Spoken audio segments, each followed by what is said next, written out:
of excellence that we are inaugurating has got multiple hospitals involved, Aster hospitals. We are a group because we believe in sharing the resources.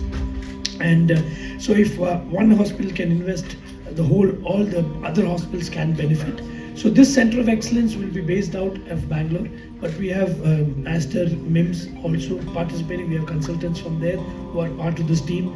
We have Aster RV. So all these hospitals together, we have even Aster in Guntur, Ramesh Hospital, Aster Ramesh. So these are few of us who think alike and want to develop this center of excellence. Is only because we will be able to concentrate and give maximum for a patient, both from the Aster point of view where investment is concerned, and two, from the specialization point where we clinicians can add. So a confluence of this, a meeting of this is what we are going to create. There are many government institutions which have this, but this sort of a center in a private institution is probably the first time when we have this sort of an association and teamwork. Our neurologists, neurophysiologists, neurotechnicians, OT technicians, MRI clinicians, all of them, we think as one and work towards epilepsy, and that is why the center is important. It gives me immense pleasure to welcome you all to the launch of the Aster Global Institute for Advanced Epilepsy Care, a landmark initiative that reflects Aster's continuing commitment to providing advanced, comprehensive and compassionate care to patients across the world. At Aster, our vision has always been guided by the passion and foresight of our founder and managing director, Dr. Azad Moopen.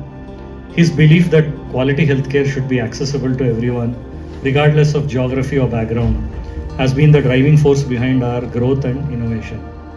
Under his leadership, Aster DM Healthcare has become one of the most trusted healthcare networks, serving millions of patients across countries and specialties. Our neurosciences team, led by some of the finest minds in the field, stands as a testament to this vision. Across our units from Cochin to Bangalore, Dubai to Oman, Aster Neurosciences specialties have been at the forefront of clinical excellence, advanced research, and multidisciplinary collaboration. Today's launch adds yet another milestone to this journey as we strengthen our capabilities in epilepsy care through a global, evidence-based and patient-centric approach. As we inaugurate the Aster Global Institute for Advanced Epilepsy Care, I wish the entire team great success in their mission to transform lives and set new benchmarks in neurological care. Together, let us continue to work towards building a future where every patient can lead a life free from the limitations of epilepsy. Thank you. It's obviously not a long journey. I haven't flown from South Africa. I do live in Goa for 5 months of the year, and then Cape Town for the rest of the year. So probably two of the more, I know you here at Karnataka might disagree, but in Goa and Cape Town I have two of the best destinations to live in. So I am a bit smarter than I look, right? So please, you must don't be fooled by what you see. You can't judge a book by its cover. But it's been amazing, because a bit like I burst onto the scene, no one had heard about fielding. It's a bit like what you're doing now with regards to the speciality around epilepsy treatment. For a long time, when I was growing up as a small boy in South Africa, there was not a lot known about epilepsy. I was just really fortunate because my parents were both teachers, and they understood how mean and nasty peers can be if they perceive that one of their classmates or age group is different in a way.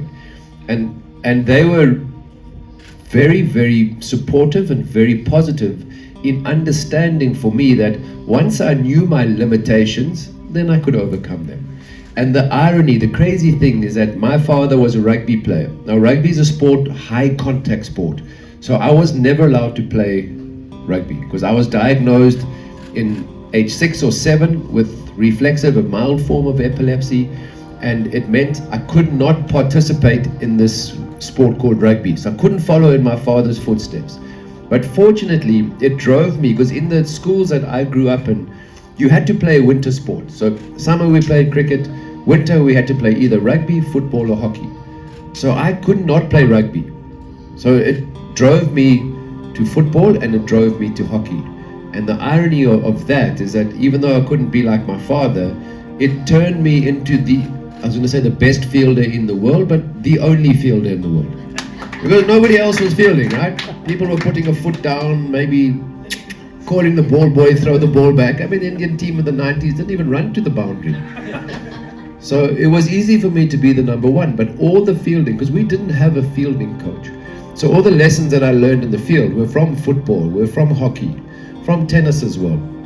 So it's, for me, when I look back on my career, I'm not thankful for the epilepsy. I'm thankful for my parents and their understanding of the situation. Even though medically not a lot was known. This is now early 70s.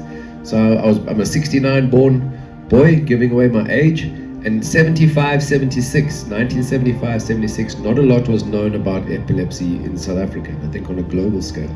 It's amazing to hear the advancements in medicine, the advancements in surgery, neuromodulation, which is not invasive, but it's more around the nerves and training the brain up front. But I think it's still a large part, what has been left behind is the awareness and the stigma that's still attached to people with a condition. It's not an illness, it's not a disease, it's a condition that is treatable, that can allow people to lead a normal life, as long as it's diagnosed early and it's treated. And I think that is, for me, one of the major reasons why, I'm not somebody that gives a great deal back to charity, because there's so many deserving charities around, whether I'm in South Africa or in India. But this is one that's really close to my heart.